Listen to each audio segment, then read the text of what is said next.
Good afternoon and welcome to this webinar, which is focused at students that are applying for becoming a student in the master program next academic year.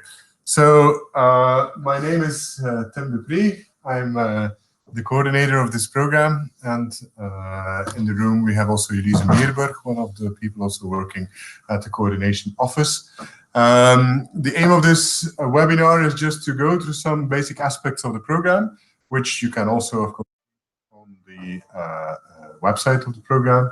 And then next to that, also, we will give some guidelines regarding your application. And then finally, there is also some time later on for answering questions. If you watch on YouTube, you will see next to the video window, you will also see that there is a chat box available. So, and via that chat box, you can then ask questions. I will post now a message just to see whether it worked. So you can ask questions here. If you don't see the chat box, then maybe it's better to log in to YouTube. If you have a Gmail account or an email account, if you logged in, then for some, I know on some browsers this might create some difficulties. So I will start by sharing my screen and go through a short presentation that will give you an explanation on some of the major aspects of this master program. So if you give me 1 minute, then I switch my screen sharing on. Share, and you should be able to see now a presentation. Okay, so the content of the presentation is the following: some information on the background of the program, something on the application selection and enrollment procedures, then something on the mobility in the program, and then a lot of information also on some joint events and activities, so you are fully aware, okay, what is the content actually of the program you're applying for. So something on the background. So IMBRSea is a program that started 2 years ago, and that has Erasmus Mundus support. So we started in September 2017. So the applications that are now open are for students that are willing to start in September 2019. This is a new program, but it is based, and that's also important to mention, it's based on the former programs, the IMBRSea and IMBRSea Plus program that ran between 2008 and 2016, actually. So, and in that program, we had over 450 students that were active in it.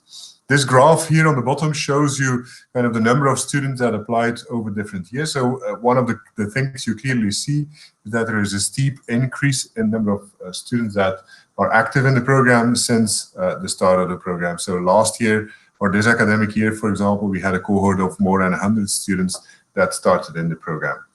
The students mention always, let's say, that it's a great value to be part of a large network.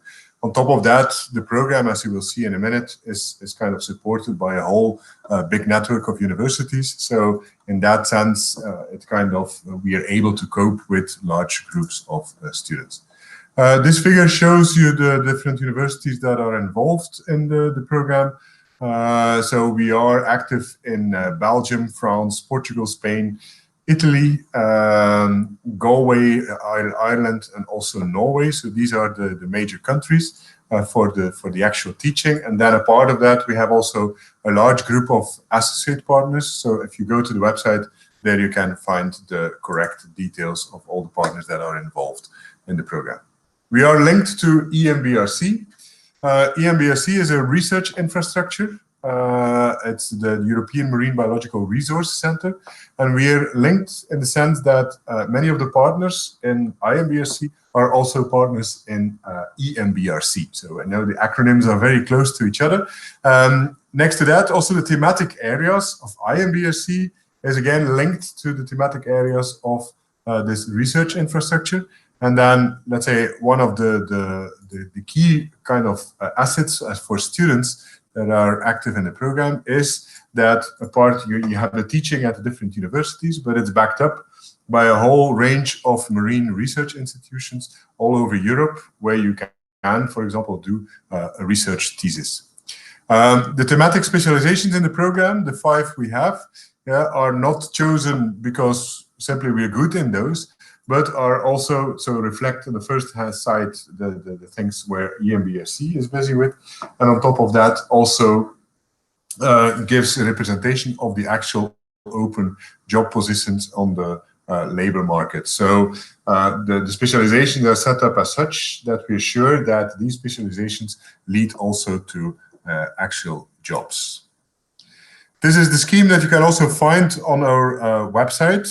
The scheme with lots of colored bands and colored elements in it. And so let's say the next part of the presentation, what I will do is actually go through that scheme and just give a brief explanation on the different elements and what you can expect on that.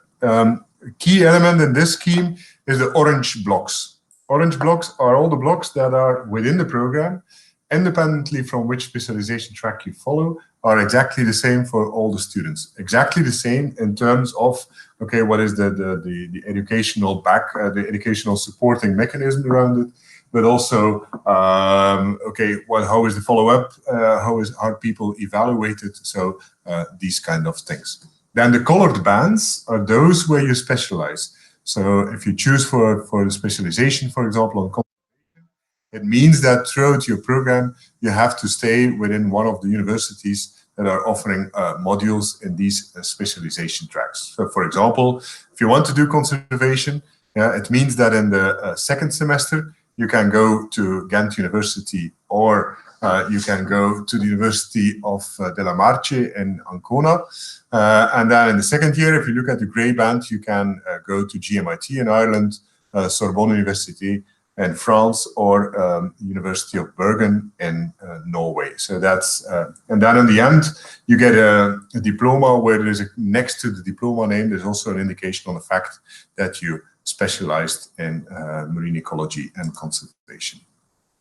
So we have the common elements, the orange ones, which I will highlight in a minute. But then we have, as I mentioned, the 5 specialization tracks, which are marine food production, management of living marine resources, applied marine ecology and conservation, marine environment health, and finally also global ocean changes. I think it's very important when you make an application to the program that you really ask for yourself, okay, in which fields do I have specific interest? If you go to the website and you go to these specialization tracks, you can also find ideas on what potential job opportunities there are in each of these specialization tracks. So in that sense, I think it's good that you inform yourself very well and that you identify for yourself, okay, where and what do I actually want to do within the program, because this also has an impact, of course, on your mobility. If you go to the website, this is what you will read there. For example, for each specialization, you will see, okay, what are the specific learning outcomes? Next to the ones, of course, the broad learning outcomes for the whole program. What is my potential mobility? And if I think on employment, for example, what are my potential employment sectors that I can be active in?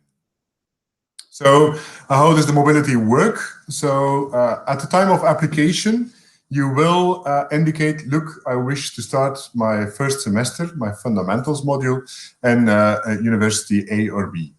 So that's, when do you do that? The time you apply, you indicate this already. Yeah, and then after you, for example, are accepted to the program, yeah, you will decide finally on this mobility. The second semester thematic module that you choose, so 18 credits, yeah, those ones you will choose by the start of the academic year, where we give you some extra weeks of thinking time. So about the latest by the 1st of October, this has to be decided where you will go for your second semester. Then at the end of the second semester, you will do a professional practice. In a minute, some more words on that.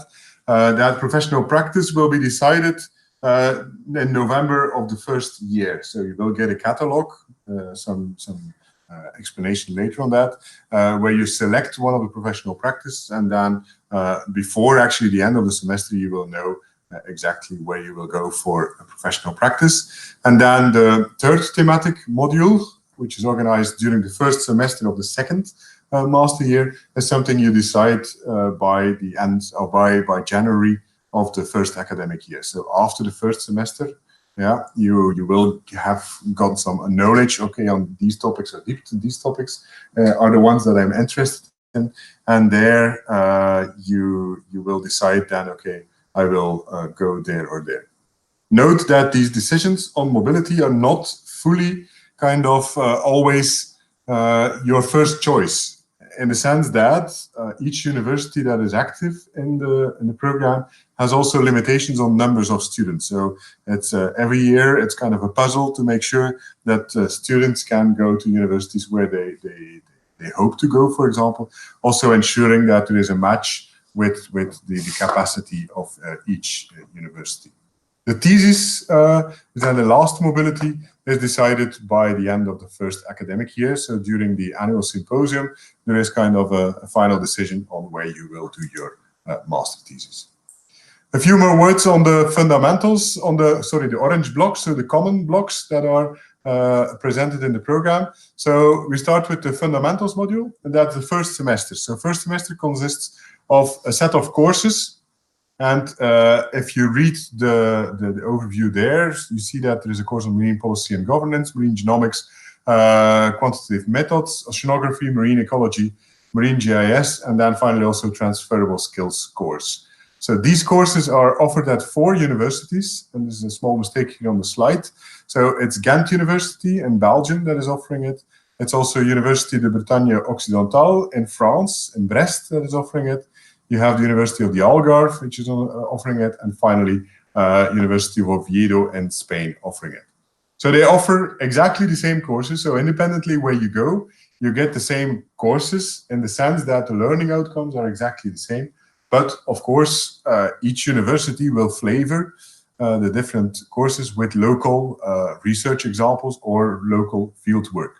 So if you look at marine ecology, for example, the content of the course is exactly the same whether you go to the Algarve or to Ghent, but in Ghent you will work on North Sea cases during the field work, while in the Algarve probably you will do some work on the Algarve or the Portuguese waters. Just not getting to the name of the Real Marina, of the marina that is nearby the university.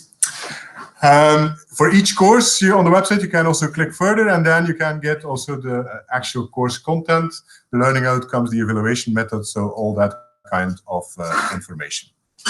So next part, so you finish the first part of those courses by Christmas. Then you do, as mentioned before, a first module where you specialize, and then you will do a professional practice. So professional practice is quite an important element of the program, and it's a module of 12 ECTS, so also quite important. And there the idea is that you become familiar, that you start getting acquainted with different workplace functions. So you kind of get used to what it is as a marine professional at one of the institutions of our network. How do we evaluate that? There's a portfolio in which there is a follow-up of the different activities throughout the full professional practice. And at the end of the professional practice, there is an exhibition organized where you're interviewed and where, on the basis of the report on the portfolio, we can then assign a final grade. The annual symposium is again an important element of the program. So every year during the last week of June, there is a full week event where we gather the students from the first year and the second year of the program. So it's events. So this year, for example, it will happen in Brest in France, and there we will gather something like 200 students, but also different institutes will come there, different employers, companies, to offer also workshops. So we do some workshops during this event.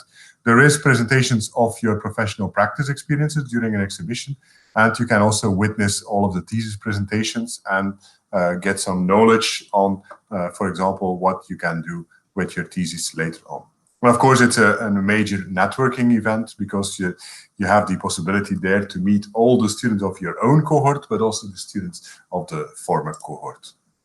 Then next part is the joint summer school, which is organized between the first academic year and the second academic year. Important to mention here is that the credits, it's a 6 credits event, count for the second year already.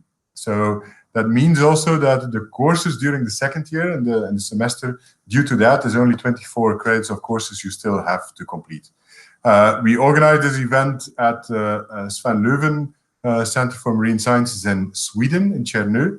And the idea of the summer school is that during a period of 10 days, you will work very actively together in small teams, and you will actually develop a full research project from proposal over the design to the final actually presentation. So actually it's a kind of a mini thesis you will do with a lot of freedom, where teachers actually are just there to guide you in the different things, but not more than that. So it's a really a great event where students mostly learn a lot, also practical things. What are the limitations, what are the possibilities of different things. There is also a big aspect on science communication involved in the joint school. For example, you will see on the website as well that we have movies that we recommend you to watch that gives a bit of an idea on what you will be doing during that summer school. Then the next common element in the program is the thesis preparation course. So what we developed in the program is an online course. So wherever you are, because you will during that period be split over the different universities for your second thematic module of courses you're following. Yeah, but during that period, you will also do an online course. So independently where you are, you will do exactly the same course again. And the content is related to project management, data management, scientific communication. So those kind of things, the soft skills, as we call them often, that are related to doing a proper research project. And some of the assignments are in close relation also with your actual research thesis. And then finally, of course, it's the thesis research, the last semester, where the idea is that you really get a personal research experience. You can do the thesis at any of our partners, so mains and associates. If you go to the website again and you check the partners of the master program, you will see there's an extensive list all over the world. So, and the idea that you carry out a research project there for a whole semester, so half a year. The report of the thesis is in the format of a publication manuscript. So with the aim also that after your thesis, this leads also to effective publication of the results. We have no kind of ratio of, I think, 30–40% of all the theses that get in the end also be published. You present your thesis during the annual symposium, and because we gather there around 200 students and teachers, for example, you will immediately get the experience of what it is to present things for a big audience. So that's quite an important element. So it's also streamed online, so people, for example, your network, your friends, will even be able to watch your presentation. Application process, very important. So this is kind of what I gave now is a broad and a quick overview of some of the major elements of the program. So the deadline for application is the 1st of March 2019. So that's exactly within 1 month and 1 week from now. So what do we need? What do we need in an application form for those that did not start yet? But there's first of all, you need a university degree, a bachelor degree, or another relevant degree. So a master degree is also, of course, acceptable to the program. So check very well the admission criteria on our website so you know with your background whether you're academically eligible or not to the program. Then we need proper documentation of your language proficiency. So you have to be able to speak and write and understand English. So there again, make sure you have the right language proficiency documents at the time of application. In case you don't have this yet in time, because, for example, a TOEFL test is only scheduled just briefly after the application, then you should upload a document where this is clearly mentioned, and as soon as the language results come in, for example, you should send them to us so we can also add them to your application file. And before May. And before May, very important as well, because at that period we will actually decide on the final eligibility of all the students in the program. Then a completed motivation form. It's quite obvious, but there's a number of questions in the motivation section of the application. So important that you give and that you consider well which answers you give there. A copy of a valid passport is something we need. A copy of a CV. CVs should be in the Europass format. So be aware, if the CV is not in the right format, you will not be eligible to the program. So very important to keep this in mind. And then finally, we also need some referee letters from at least 2 different referees that so where you complete the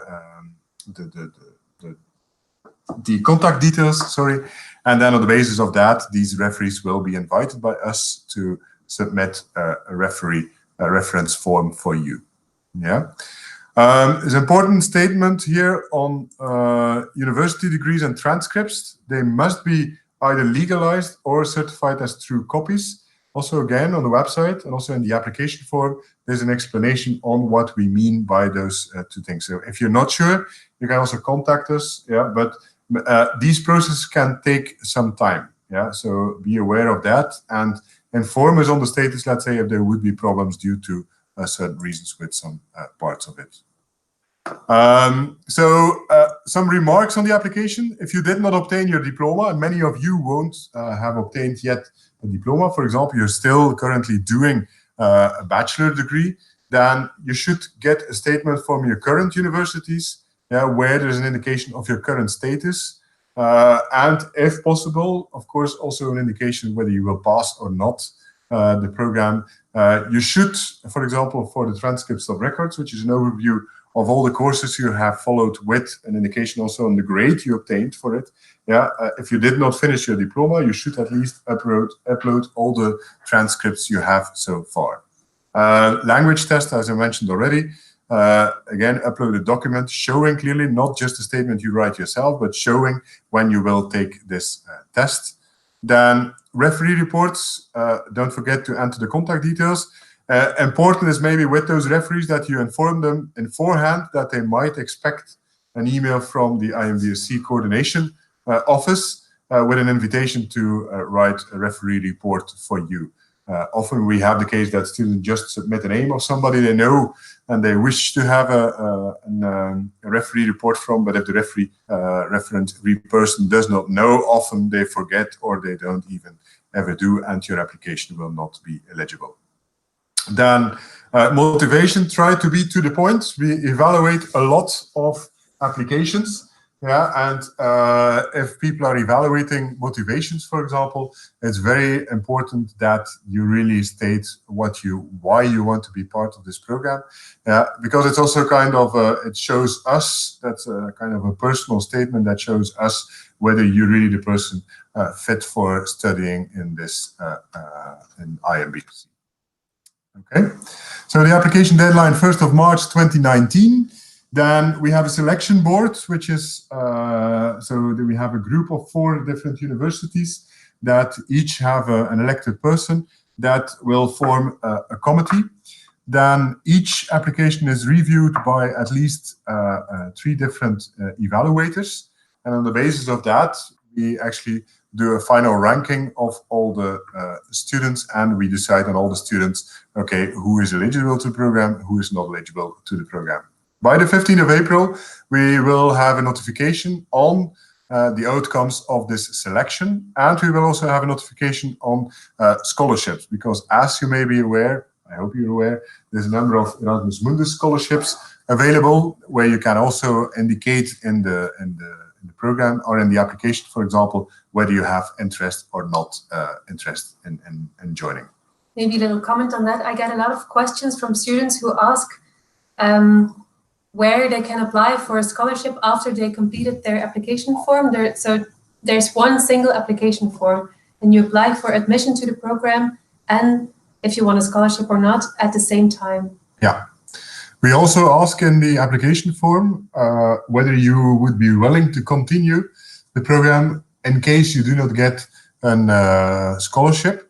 That note that the evaluators that are actually reading through the different files do not have access to this information. So we use this information after the selections are done to have an immediate indication, look, these students have also alternative funding, for example, or not, and will probably also continue in the program. So if you indicate there, yes, I want to continue, it does not lower your chances to get a scholarship. So maybe it's good that I mentioned this, because in previous years, sometimes students were not fully aware of this. In case you're accepted to the program, you will receive a letter of acceptance by the consortium, first of all, so by the whole IMBRSea consortium. And then also, depending on your mobility, you will also start getting letters of invitation by the universities where you will study, because that will help you for those that need a visum, for example, that will help them in order to get to that visum. If you're awarded a scholarship, if you're one of the lucky ones, then you will also get, of course, an additional scholarship award letter by the consortium that will indicate what this scholarship consists of. The enrollment process, so there's some deadlines for legalized documents that we need to receive by post. So we need the originals of these documents. So for non-EU students, deadline is the 15th of May 2019. So if you're accepted to the program and you want to continue with enrolling, we need those legalized documents at the latest by the 15th of May 2019. Else, this can lead to cancellation of your acceptance to the program. Then for all the EU students, there's a bit more time. You have 2 weeks more in order to complete also these documents. For students that are self-sponsoring students that do not get a scholarship, we will send out an invoice, first part of the invoice, €1,000 by the 1st of May 2019. So in case you're academically accepted, you say you want to continue in the program, then you get a first invoice. Upon payment of that invoice, your place will be secured. Note that the first €1,000 is non-refundable. So if you're in the program and in the end you decide to go to another program or to cancel your participation, that €1,000 is not refundable. The second part of the tuition will be available in June, and there the payment deadline is the 1st of August. So by the 1st of August, we need to receive that. Else, same system, if we do not receive that payment, you will not be eligible to the program, or you will not be studying in the program anymore. After the creation of the first, after the first payment is done, you will also get already an IMBRSea email account. So all students in the program have a generic IMBRSea email account, and that is kind of a nice added value, because there's a number of educational tools related to them. So you will get access immediately also to other information like to teaching documents and other resources that might be valuable. So practicalities in the coming months. Important is that submission of paper documents. Make sure you schedule well in time appointments with administrations where you need to get these documents. Preparations for visa. On the website, on each different partner, there is a section also on the visa, which includes specific information per partner. So there it's important to mention that, for example, the coordination office is located in Ghent, but we are not necessarily able to answer all the questions regarding, for example, visa issues in Portugal. So there, it's important that you check really very well, okay, what are the requirements per starting university, for example, especially if you come from non-EU countries, and if you need a visa, sometimes it might even be a wiser decision to start in one country for the start of your studies rather than another, simply based on visa requirements. Preparations for housing and accommodation. So again, depending on where you will go to, you will receive then also further information. Also on the website, there is already information. There's also Facebook groups that are existing where there's a lot of exchange, for example, information on study places, for example, or accommodation. Then insurance is something you will need as well. In case you get a scholarship, yeah, automatically you will also get an insurance, health insurance that is included. Again, on the website there is information on this insurance.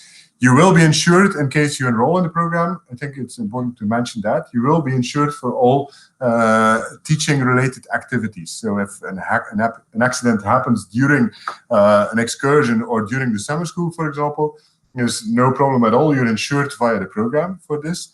Of course, you also need for let's say, during weekends or regular health insurance, for example, is something that is often also a requirement. And then deadlines and key dates, keep them in mind, I think, just making sure that by the start of like an academic year, you're really there where you have to be. So later on, you will be informed on the exact key dates where you have to be at the start of each semester, for example. And then it's, of course, your responsibility to make sure you're really there. How do you contact us? I think most of you know already because we get already quite some emails. So you can contact us on the general IMBRSea email address. It's info@imbrsea.eu. That email address leads to the coordination office here, where Elise Meerberg, Marlene Roelofs, and myself have access to it. Yeah. In case you want to contact one of the partners directly, that's also possible.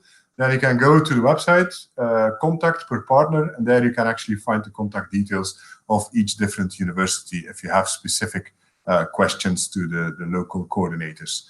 Here you find also our address, which is also, again, available on the website.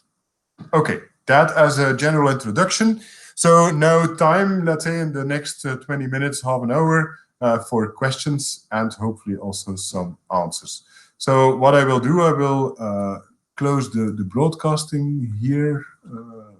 1 minute. Stop the screen sharing. Voila. And I suggest we simply go through the questions that are popping up in chronological order. So first I start with a question from Frederica Sante.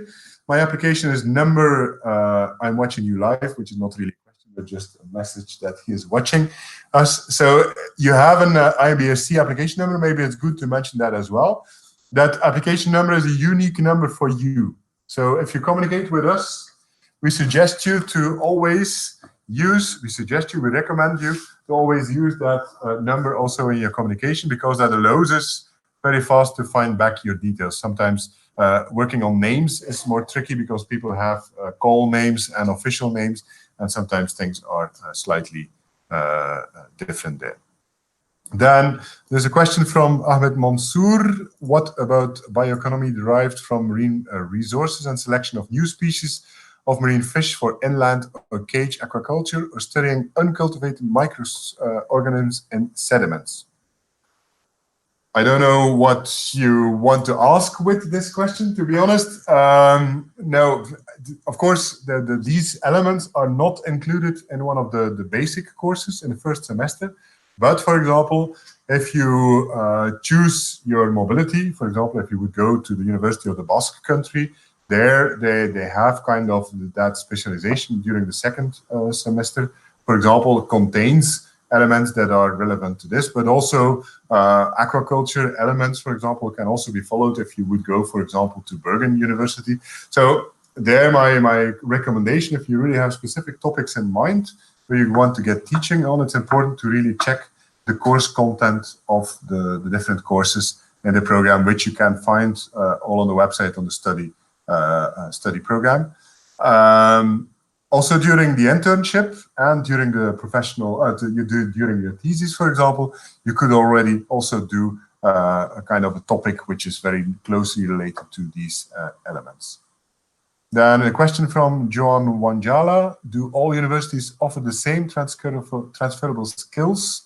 The website says different universities do offer different courses. That's correct. And I thought on the website it's somewhere available. Maybe it's good to look that up in further detail, but I can comment on that. So University of the Algarve has a Portuguese language course on the one hand, and diving courses. However, the diving course, if you take these, you have to pay an additional fee. So they're not free of charge or not included in the tuition fee, because these are quite expensive.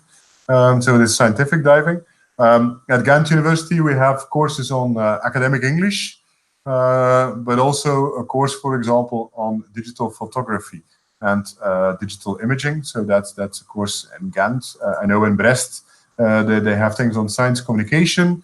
And in Oviedo, they have a course on, they call it Practicum, where you for a small 3 credits, you can actually do some extra work in one of the research labs and get acquainted already. It's kind of a mini personal project you can do.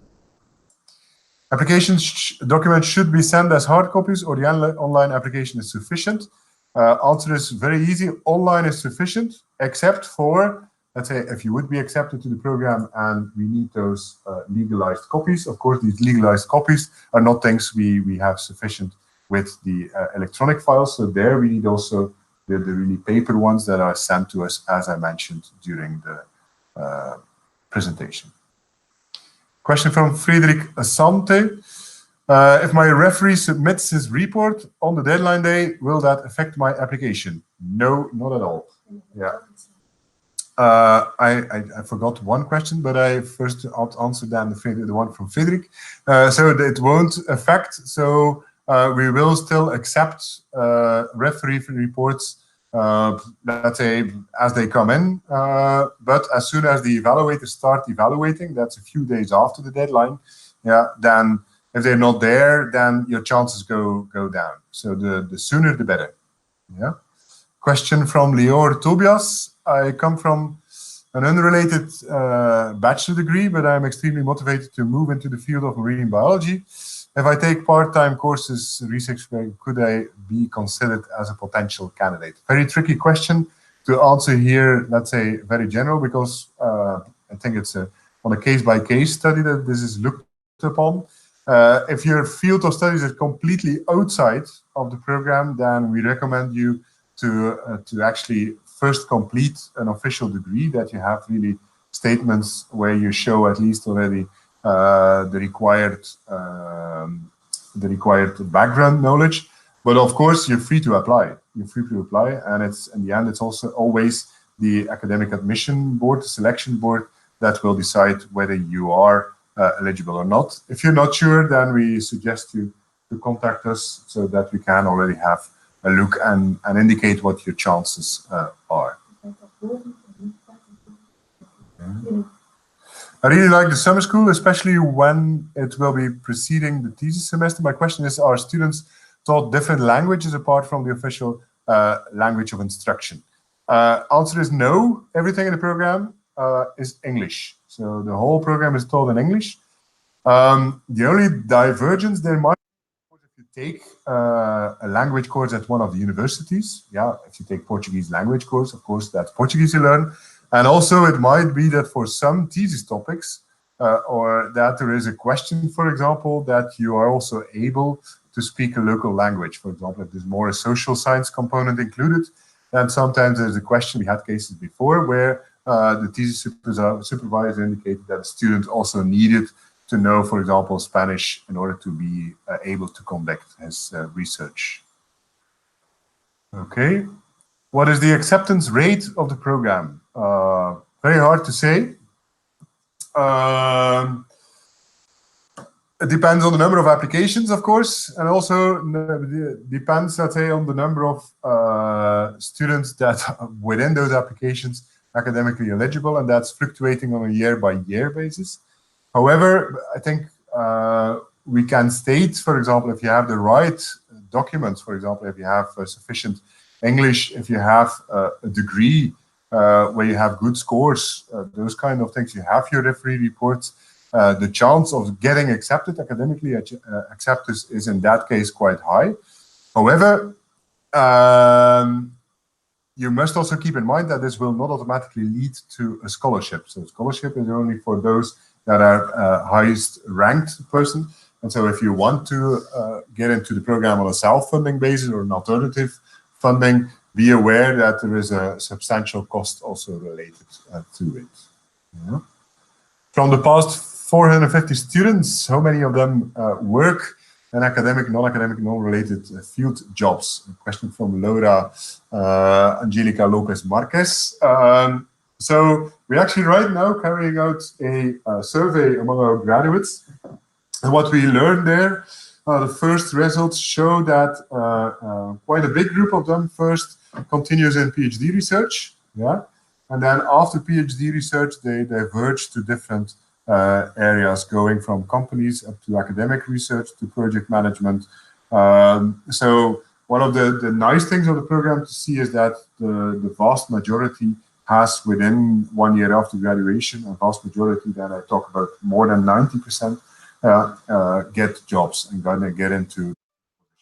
Of course, our students have the advantage that they have an international experience, which clearly is kind of an asset when you apply for jobs, and employers really see this as an added value.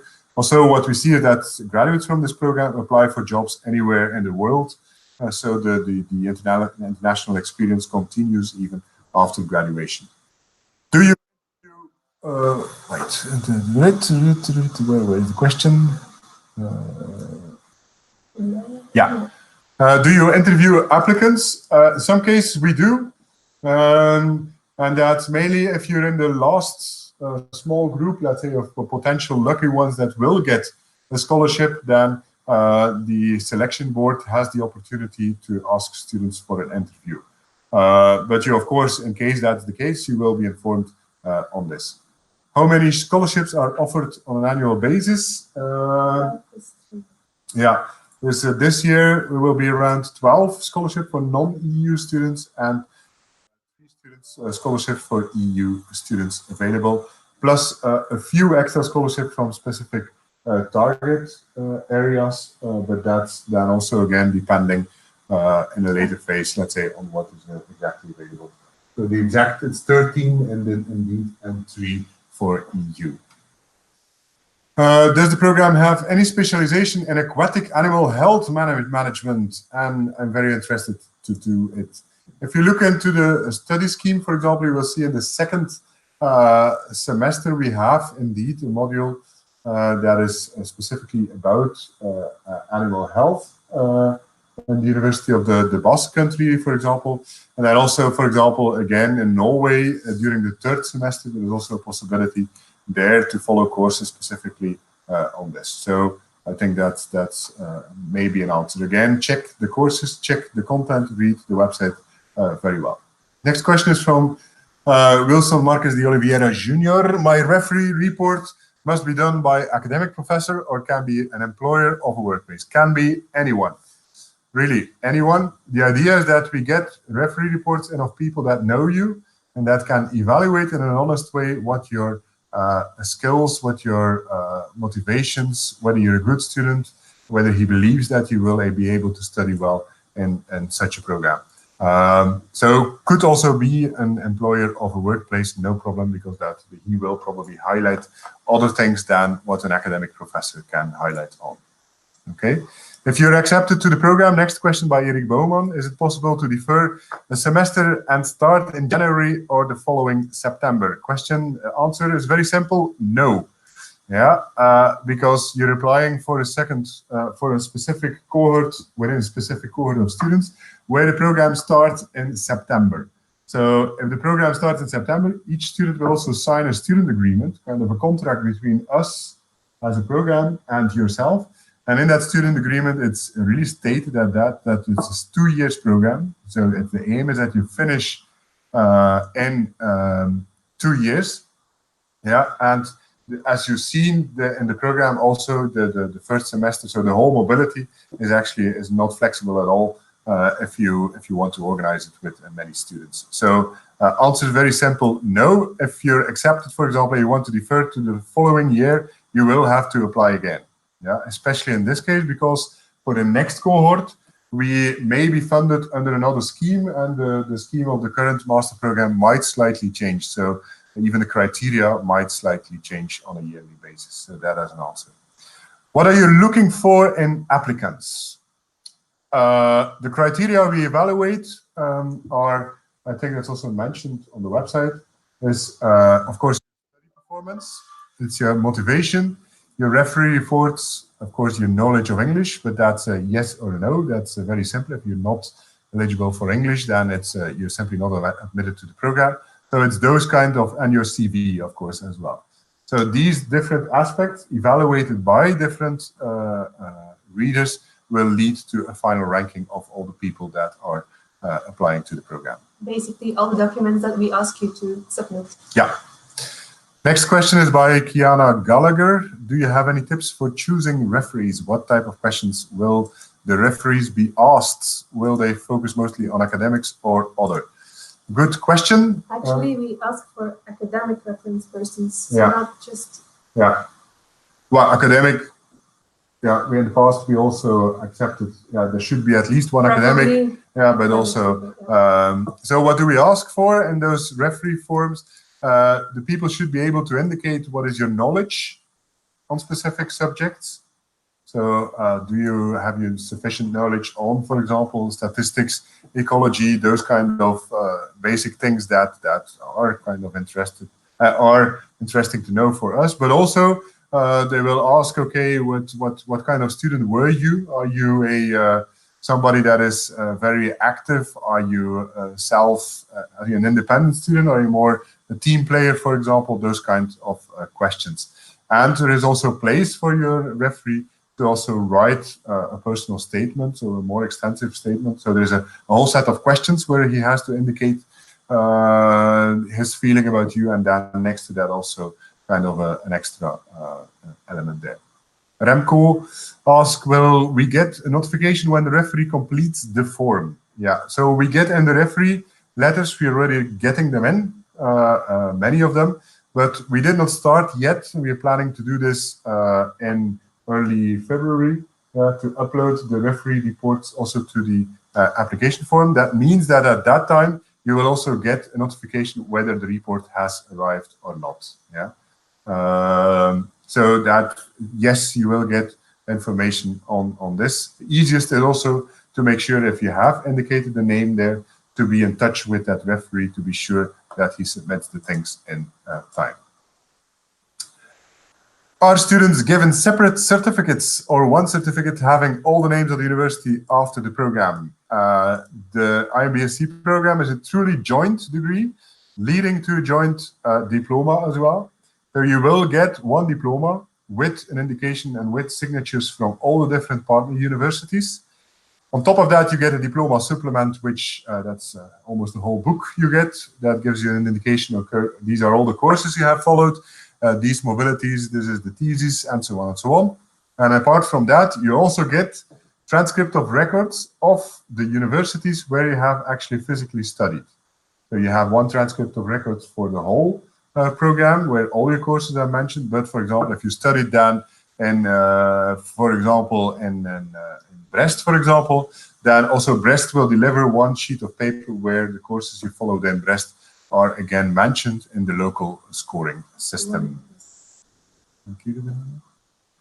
Might you know how much the diving course in the Algarve costs? This was not indicated on the website. To be honest, I don't know the rates for this year, but we will ask as such. We have the chat box here and we can inform you. We'll also mention it on the website. We will ask the local coordinator this information. Yeah. I'm scheduling my English test and it asks me if I want in paper or just online result. Just online is enough for apply for the program. Yes, indeed, online is enough. So no need for the paper result in your case. Some students ask for a reference number or code from Ghent University. What you can do, you don't have to send it to Ghent University, which is the coordinator, because this is sent to the central administration and it's a hassle for us to track those certificates. The easiest is that you get your language certificate at home, for example, on paper, and then you scan it to us. So we don't need an original from your language certificate. Yeah.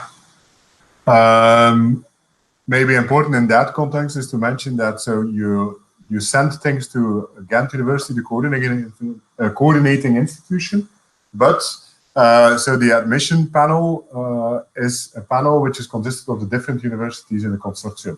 So you send it to us, but we then again, are in touch with the different people evaluating the applications. Do you have an estimate of the percentage of applicants who got accepted? Is there a limit on non-EU applications?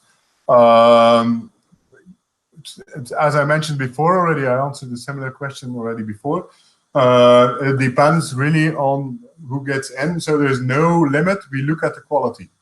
If we would have 20 students that are highly qualified, then those will be accepted. If we have 40 students that are highly qualified, then we can accept 40. So we look a bit on that. Of course, I can say that this year we have about 110 students that started the program. So that gives you as well kind of an application on the size of the program we are envisaging. Then next question is from Taraneh. Improve my language proficiency by having studied in an English-speaking university for a year. Is that enough to upload my transcripts I received from that university? No. We also need from your university kind of approve a document that clearly states that you have enough proficiency and that you studied and that you have you can clearly show that your English performance is really okay. So that statement is a bit on the edge. So really get to a document from your university that explains the language policy at the university. Yeah, and if you can get to a test, the better. Yeah. Yeah.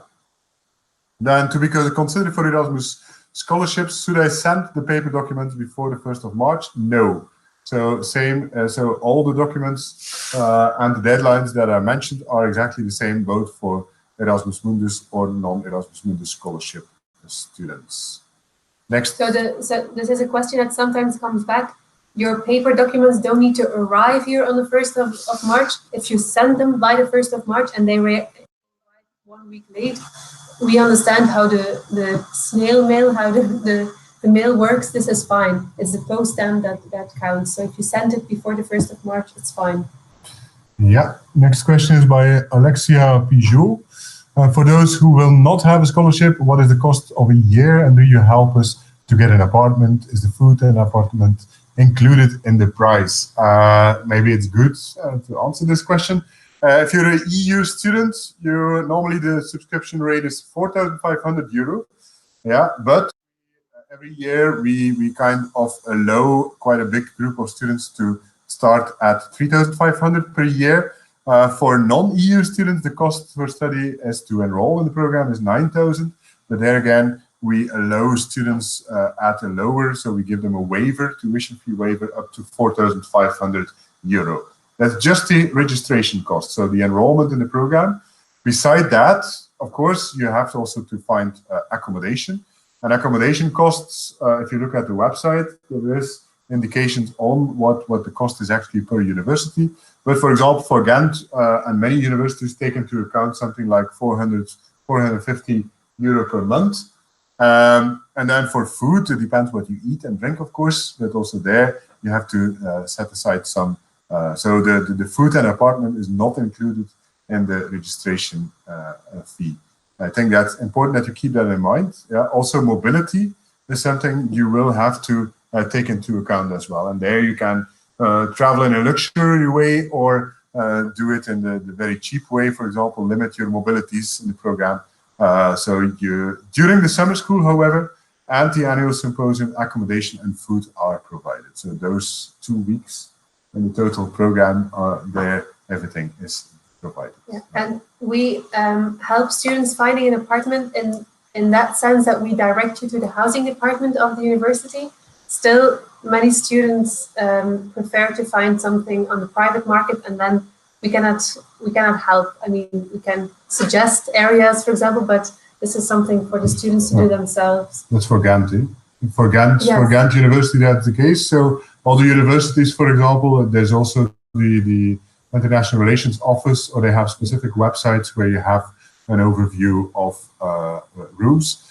Maybe interesting to mention also is that the current group of students, we have a student board as well. They're actually making up also a list of potential accommodation that you could contact in order to get to accommodations. Of course, we will only share this list after you have your IMBRSea email address. So once you are actually in the program. Do you pre-select for a scholarship a bigger group of students and then choose the awarded, or you select from the beginning just the number of students that will effectively get the scholarship? A question by Juliana. What we do is we rank all the students. So all the students are evaluated and ranked. And then the top ones, and that's also the obligation we have from the European Commission, is that only the best students get a scholarship. So if you're highly ranked, then your chance of getting a scholarship is higher than those, of course, that are more ranked at the lower side. Next to the ranking, we have also to keep in mind and respect the number of students from different countries, because there's some mobility rules as well. Yeah. 1 minute, I will just.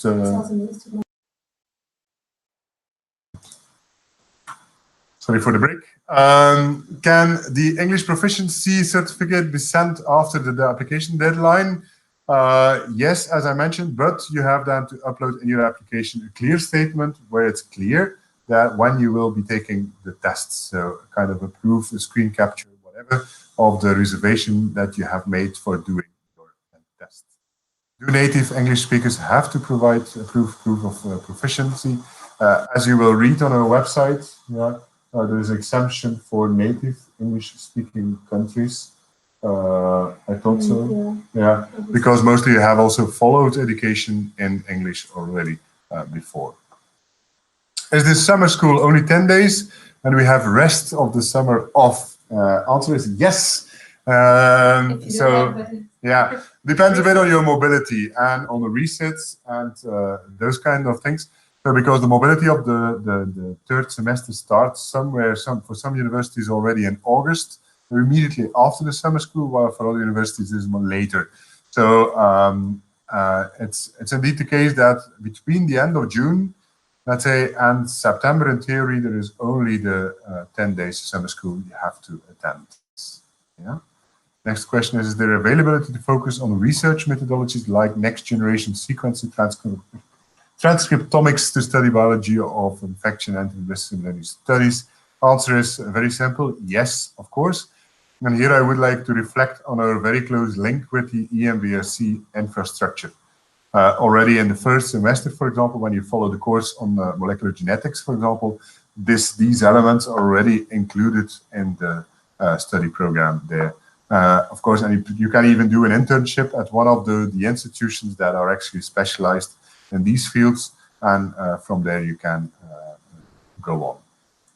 Hello, I live in Colombia. A question from Lucia Licero. I already sent all my documentation electronically. Do I have to send them again via mail? So your application form and all the things related to the application, electronic version is enough. Let's say the paper documents are the legalized copies, so those things have to be sent later on by regular mail. That's just a requirement, not from us as a program, but from the universities in which you will enroll. Yeah.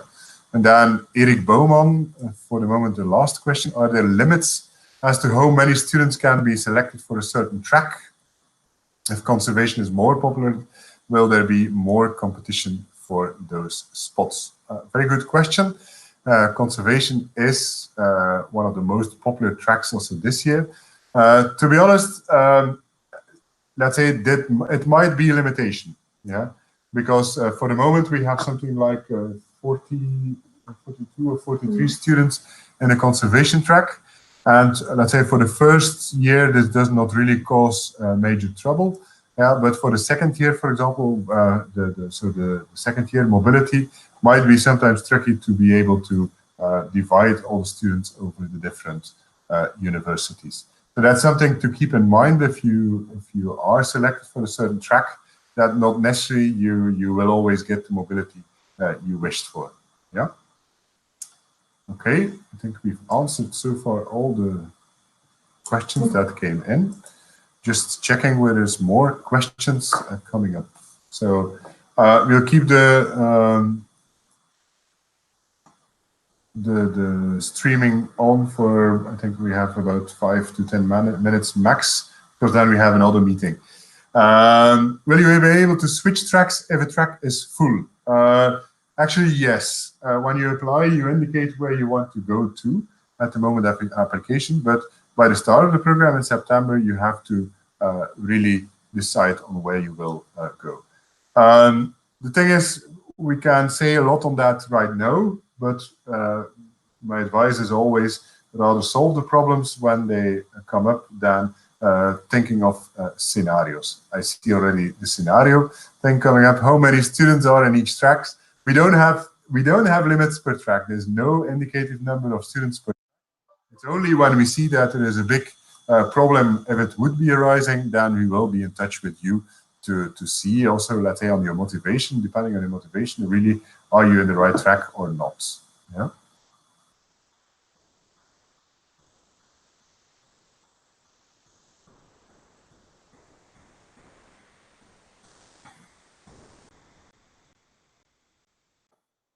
Yeah, we ask students to give an indication of the track that they want to be in and the mobility, but you indeed have the option to change until the 1st of October, I think, because once you're here, sometimes your ID can change about universities or places that you actually want to go, or course content and all of that.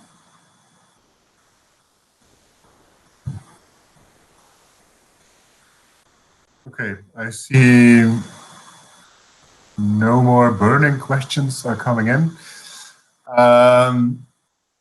Take your time to revisit or review this presentation. I think it's very important. So in case things are not clear yet, feel free to contact us. Yeah, always refer to your application number. If you have an application number already, because you only get that number when you finish your application. So that's quite important to keep in mind. There's another question coming in. Is there a quota per country of origins to start in the program? Not at all. Yeah, in order to get scholarships, there is a quota of 2 per country. Yeah, so we may not award more than 2 scholarships to students from the same country. Yeah, so if there would be 5 top students from a certain country, we can only award 2 of them a scholarship. Yeah. Other element that is, I think, important is that check the website very carefully. If there's things on the website that are not clear, or just, again, feel free to contact us about it. Clearly mention always the link on the page where you found some information, so we can check and we can justify where needed. Yeah.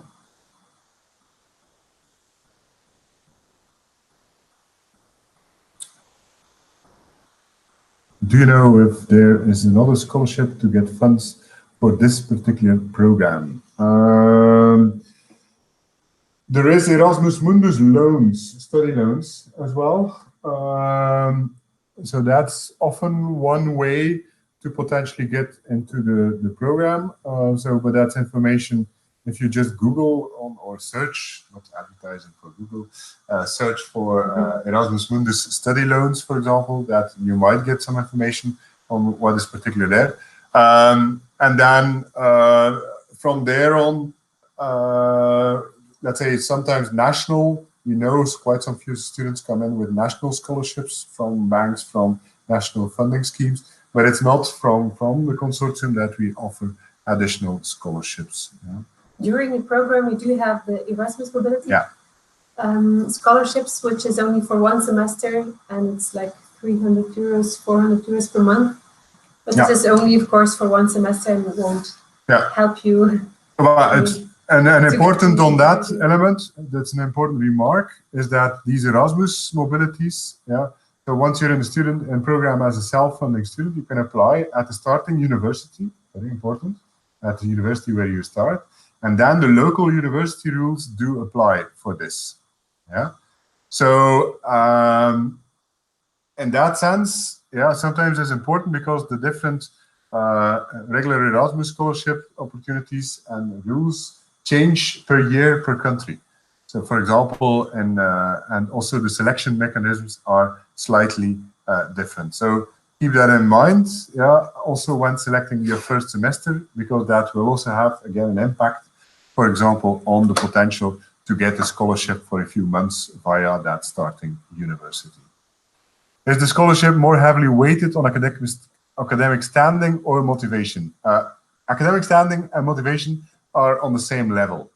Yeah, so so motivation is very important because we feel that you have to be prepared to study for 2 years in this kind of crazy program, if I may say so. We need highly motivated students that are able to from an academic point of view, to understand and to study in the program, but we also need people that are really motivated to get there. Yeah. If applying for another program under Erasmus Mundus scholarship, a chance to be selected. There is a rule from Erasmus Mundus that you may only apply for 3 different Erasmus Mundus programs. If in a later phase it's found out that you did not obey to this rule, that you also applied to other, then you immediately expanded from all possible chances to get to be able to get accepted to any of the programs. So I think it's a clear sign of motivation that you really direct yourself to one or another specific program. Yeah. Then I'd like to talk to somebody about how to better my chances for next year so I can get more relevant coursework done. Who can I contact for a better idea on how to prepare? That's a very personal question. My suggestion is to send just an email also to info@, and then we can schedule even an online meeting to discuss, and after we have studied also your file, so we can give clear recommendations on what to do. Important also because some elements in the next phase of the program will slightly change, so it's maybe even better that on the basis of that we do that discussion. Yeah. Okay. I think we can leave the meeting here, because in less than 5 minutes we have another meeting coming up on the current existing program. We hope that this webinar has been useful for you, that you got information that is relevant. If more questions are coming up, again, feel free to talk to us via email, let's say. If needed, for example, on the basis of the email, that there should be another conversation via an online medium, this is possible. Note that Facebook and social media are not our official communication channel, so if you post questions on Facebook, for example, or something else, we will probably not answer them. So email is the key way to correspond with us and to get an answer on your questions. Hereby, we would like to wish you a lot of good luck in the coming months to complete your application form, and we are really looking forward to great applications to review, and of course selecting again a very motivated and top group of students in the next academic year that will jump into this IMBRSea program. So thank you for watching, and yeah, see you maybe in September. Bye-bye.